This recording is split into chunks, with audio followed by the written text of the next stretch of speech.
The envelope sat on Laureen Sinclair's desk like a ticking time bomb, though she didn't know it yet. She had stayed late at Walter Technologies' Boston headquarters, the 32nd floor nearly empty, except for the cleaning crew and the occasional workaholic from engineering. Her fingers trembled slightly, whether from exhaustion, the hormones surging through her 12-week pregnant body, or sheer nerves, she couldn't say, as she sealed the second envelope, the one containing her carefully crafted quarterly report for Zach Walter, the company's enigmatic CEO, and unbeknownst to anyone, the subject of her most private thoughts for the past 18 months. Laureen had never intended to fall for her boss. At 29, she considered herself pragmatic, focused, and entirely too sensible for workplace crushes. Yet something about Zach had crept past her defenses. Perhaps it was the way he remembered every employee's name during company meetings, or how he'd personally visited her in the hospital when she'd had her wisdom teeth removed last spring, bringing soup and staying to chat about anything but work. Or maybe it was simpler than that. The way his rare smiles transformed his usually serious face, making him look younger than his 36 years. The love letter had been therapeutic, nothing more. Her therapist, Dr. Sullivan, had suggested writing down her feelings as a way to process and release them. "You don't have to send it," Dr. Sullivan had assured her. "Just getting the words out can provide closure." So Laureen had spent 3 evenings pouring her heart onto cream-colored stationery, the kind her mother had taught her to use for important correspondence. She wrote about the way her pulse quickened when Zach entered a room, about the dreams that left her breathless and embarrassed in equal measure, about the impossible fantasy of being seen by him as more than just his capable executive assistant. She wrote about the night 3 months ago that had changed everything. A work conference in Seattle where too many drinks and years of pent-up attraction had led to one perfect, reckless night together. She wrote about waking up alone, about Zach's carefully professional demeanor when they'd returned to Boston, about how he'd never mentioned it again, as if it had never happened. She wrote about the pregnancy test she'd taken 6 weeks ago, the one that had confirmed what her body had already been telling her. She wrote about the baby growing inside her, Zach's baby, and the impossibility of her situation. She had planned to burn it. That had been the plan all along. But tonight, exhausted after a 12-hour day preparing for next week's investor meeting and fighting through the persistent fatigue that came with her first trimester, Laureen's usually meticulous attention to detail faltered. Both envelopes were identical, expensive cream-colored paper with the company's watermark. Both were addressed in her neat handwriting. The quarterly report was meant for Zach's desk. The letter was meant for the shredder in her apartment. She placed one envelope in Zach's inbox on the 33rd floor, dropped the other in her purse, and headed home to her modest apartment in Cambridge, thinking only of her waiting dog and some ginger tea to settle her queasy stomach. The mistake didn't reveal itself until the next morning. Laureen arrived at 7:30, as always, to prepare Zach's coffee and organize his schedule before his 8 o'clock arrival.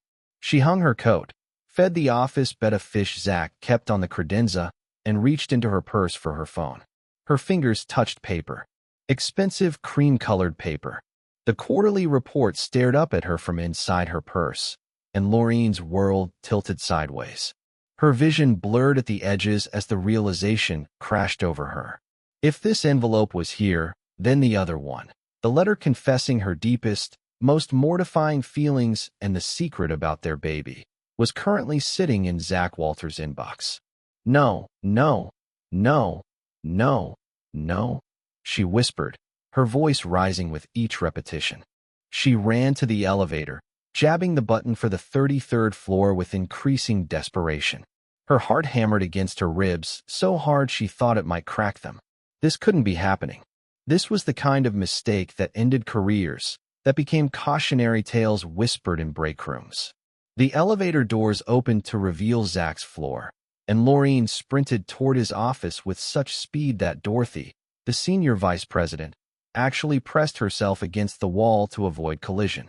Zach's door was closed, light visible underneath. He was already here. Laureen's hand froze on the doorknob. Through the frosted glass, she could see his silhouette at his desk. Was he reading it right now? Was he angry, calling security, drafting her termination letter? She couldn't knock, couldn't face him. Instead, she retreated to the ladies' room and locked herself in a stall, her breath coming in short, panicked gasps. 5 years she'd worked for Walter Technologies. 5 years of impeccable performance reviews, of trust built and respect earned. All of it destroyed because she'd been too tired to check which envelope went where. When her phone buzzed with a text from Zach's private number, the one only she and his lawyer had, Laureen nearly dropped it in the sink. "My office. Now. We need to talk. ZW." Her legs barely supported her weight as she walked to the elevator. The ride to the 33rd floor took 17 seconds, but felt like 17 hours. Zach's administrative assistant, Sarah, gave her a curious look as she passed her desk, but Laureen couldn't manage even a weak smile. She knocked twice, softly, on Zach's door. "Come in." Zach stood by his floor-to-ceiling windows overlooking Boston Harbor, his back to her, hands clasped behind him. The cream-colored envelope lay open on his desk, her handwriting visible from where she stood frozen in the doorway. 3 pages of her most vulnerable confessions, exposed to the one person who should never have seen them. "Close the door, Laureen." She obeyed, her hand shaking so badly the door clicked shut louder than she'd intended. The silence stretched between them, broken only by the muted sounds of traffic 32 floors below and the thundering of her own pulse in her ears.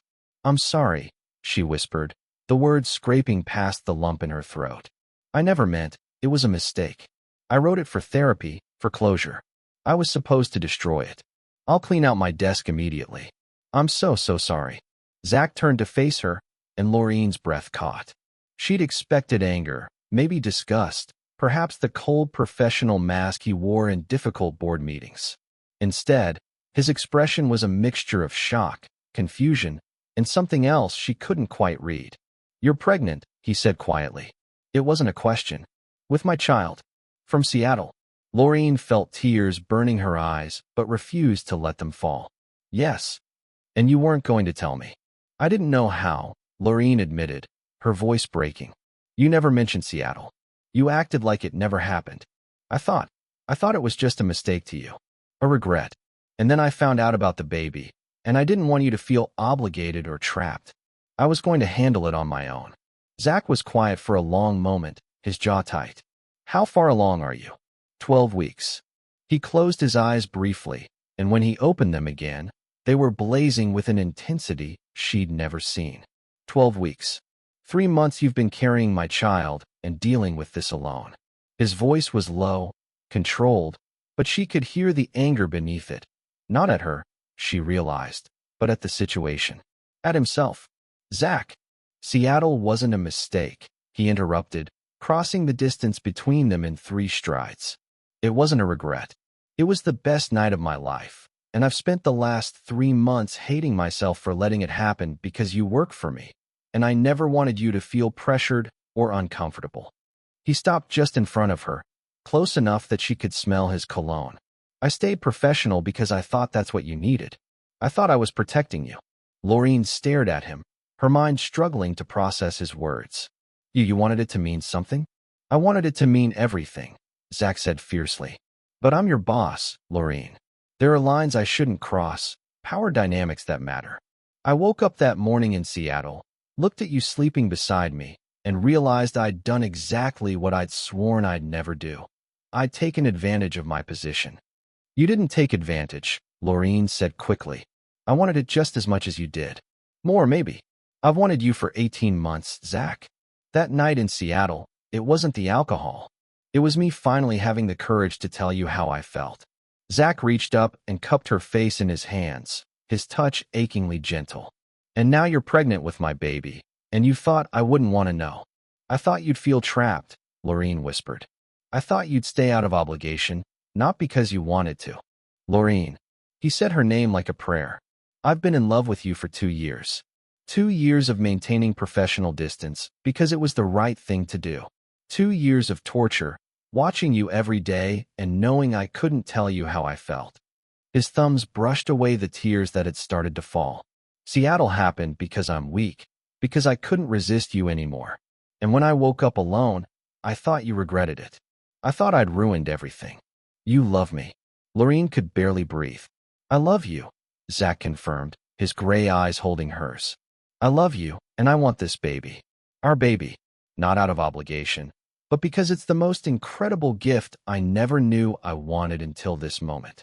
He reached past her and turned the lock on the door with a soft click, then pressed the intercom button.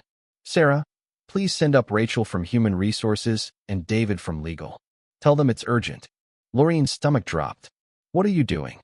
Making sure everything we do from this moment forward is completely above board, Zach said firmly. I won't have anyone question whether you earned your position or suggest that our relationship, and it is a relationship now, if you'll have me, is anything other than between two consenting adults. A knock at the door made Lorene jump. Zach unlocked it to admit Rachel Porter, the head of HR, and David Chun, the company's senior legal counsel. Both looked curious and slightly concerned. Rachel, David, thank you for coming, Zach said, his voice steady despite the hand he'd placed protectively on Lorene's lower back. I need to discuss a personal situation that requires immediate restructuring. He took a deep breath, then continued. Lorene and I are in a relationship. She's pregnant with my child.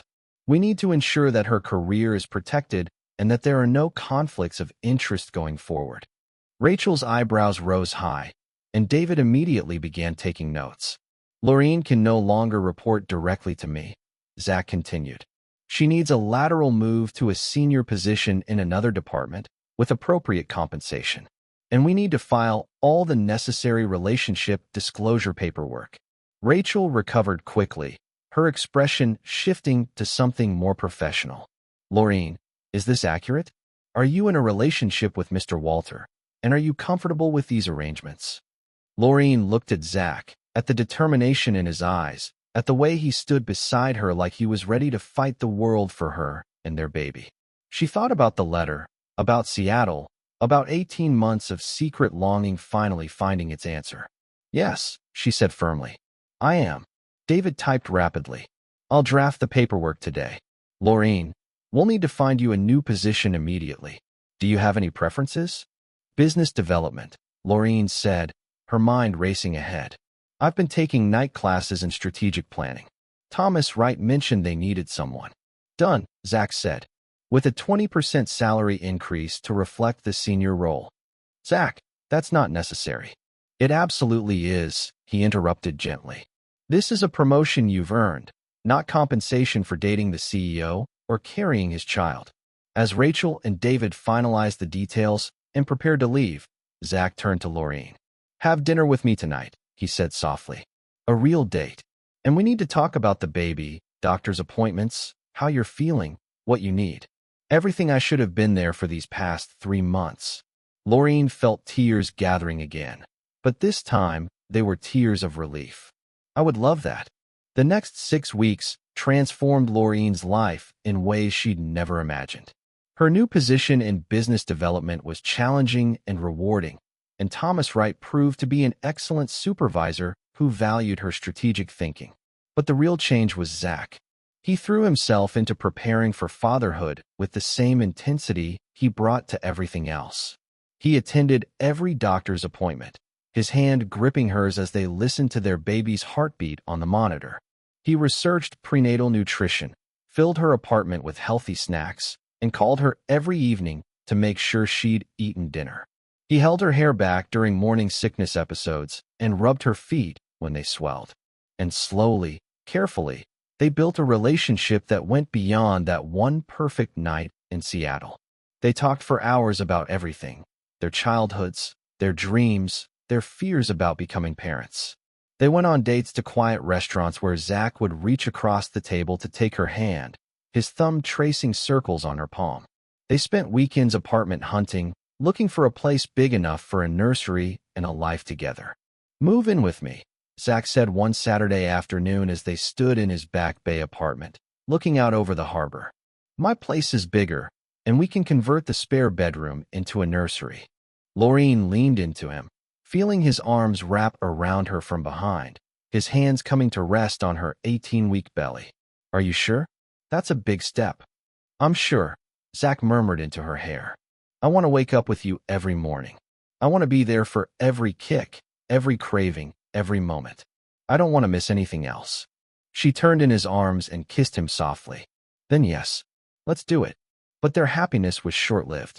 2 weeks later, Laureen sat in her office when her phone buzzed with a text from Zach.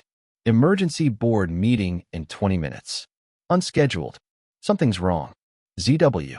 Her stomach dropped. Unscheduled board meetings were never good news. She texted back, do you need anything? Just knowing you're there helps. ZW. An hour passed. Then 2. Finally, her phone rang. Can you come to my office? Zach's voice was strained. We need to talk. Laureen took the elevator to the 33rd floor, her hand unconsciously resting on her rounded belly. She found Zach standing at his windows, his posture rigid with tension. What happened? She asked, closing the door. Zach turned, and the devastation in his expression made her heart stop. The board gave me an ultimatum. End our relationship, or they'll vote me out as CEO. Laureen felt the room spin. What? Why? We followed every protocol. It's not about protocols, Zach said bitterly. Jonathan Thorne led the vote.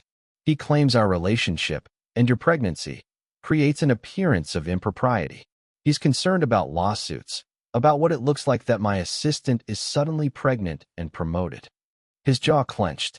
He's been looking for an excuse to undermine me for months. We just handed him one. But we didn't do anything wrong, Laureen said desperately. The pregnancy happened before the restructuring. We've been transparent about everything. He doesn't care about the truth.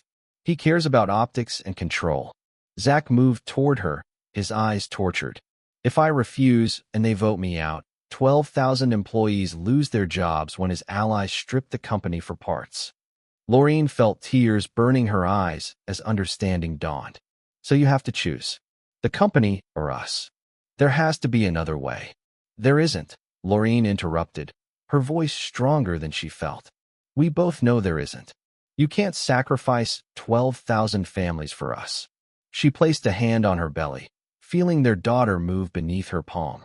I'm resigning, effective immediately. I'll tell Thomas it's for personal reasons, to focus on the pregnancy. That solves Thorne's problem. No. Zach crossed to her in 2 strides. I won't let you give up your career. It's not your choice, Laureen said gently. This is mine. And maybe it's the right decision anyway. I need to focus on the baby, on preparing to be a mother. The lies tasted bitter, but she forced them out. And us. Zach's voice broke. What happens to us? Laureen reached up and touched his face, memorizing every detail. We do what's right. You protect your company. I protect our daughter. And maybe someday, when the timing is better. She couldn't finish the sentence. She left before she could change her mind, before she could see the tears she knew were falling down his face. She packed her desk, ignored Thomas's protests, and walked out of Walter Technologies carrying more than just a cardboard box. She carried the weight of a future that would never be. 3 months passed in a fog of loneliness and regret. Laureen found work at a small consulting firm with flexible hours and generous maternity leave. Her apartment felt empty despite the nursery she'd set up in the spare bedroom. She was 28 weeks pregnant now, her belly round and prominent, her daughter active and healthy. She'd blocked Zach's number after the first week of constant calls and messages. She'd heard through former colleagues that he'd become cold and withdrawn, that the warmth had vanished from his leadership. It was a Thursday afternoon in January when everything changed. Laureen was leaving her office when she nearly collided with a silver-haired man. Miss Sinclair, Jonathan Thorne said smoothly. How maternal you look. Laureen's blood ran cold. Mr. Thorne, I wanted to thank you for making the right choice, he continued. Though I must admit, I'm surprised Walter gave up so easily. He smiled, shark-like. Did you know the vote was never real? I only had 3 supporters. Not nearly enough to remove him. But young people are so predictable. Wave a threat, and they crumble. Rage flooded through Laureen. You lied. I protected the company from scandal, Thorne corrected. And it worked beautifully. Walter is focused on business again, and you're, well, clearly occupied. He walked away, leaving Laureen trembling with fury. She pulled out her phone and unblocked Zach's number. Before she could dial, it rang. Laureen. His voice was desperate. I just found out about Thorne. The vote was fake. I'm so sorry. I know, she said, her voice breaking. He just told me. Where are you? Outside my office. I can see you, Zach said. I've been waiting. I see you, and our daughter, and I've missed you both so much. Laureen turned and spotted him half a block away. Their eyes met across the distance, and then they were running toward each other. They collided in the middle of the sidewalk, Laureen's pregnant belly between them as Zach wrapped his arms around her. I'm so sorry, he said into her hair. I should have fought harder. I should have questioned everything. I should have never let you go. We were both trying to do the right thing, Laureen said, crying now. But this, us, together, this is the right thing. Zach pulled back just enough to place both hands on her belly. May I? She nodded, and he knelt down on the sidewalk, pressing his forehead against her stomach. I'm sorry, little one. I'm sorry I wasn't there. But I'm here now, and I'm never leaving again. The baby kicked hard against his hands, and Zach laughed through his tears. She remembers you, Laureen said softly.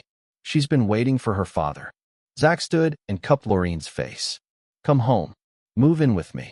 Let me be there for the rest of this pregnancy, for the birth, for everything. I fired Thorne, restructured the board, and made sure no one can ever manipulate us again. His eyes blazed with determination. I choose you. I choose our daughter. I choose us. Yes? Laureen said, pulling him down for a kiss. Yes to all of it. 3 months later, Laureen gave birth to Ashley Grace Walter in the early morning hours of a spring day. Zach was there for every moment, holding her hand, coaching her breathing, telling her she was incredible. When the nurses placed Ashley in Laureen's arms, Zach leaned close, tears streaming down his face. She's perfect, he whispered. Our perfect miracle. 2 weeks later, he proposed in the nursery, getting down on one knee while Laureen nursed their daughter. Marry me, he said simply. Let me be your husband and Ashley's father, officially and forever. Yes, Laureen said without hesitation. 1,000 times yes. They married 3 months later, surrounded by family and friends, with Ashley sleeping peacefully through the ceremony. And every day after, Zach came home to his family, grateful for the accidental letter that had changed everything. The best things in life, they'd learned, were always worth fighting for. If you enjoyed this story, please like and subscribe and share it with someone who loves romance with heart and hope.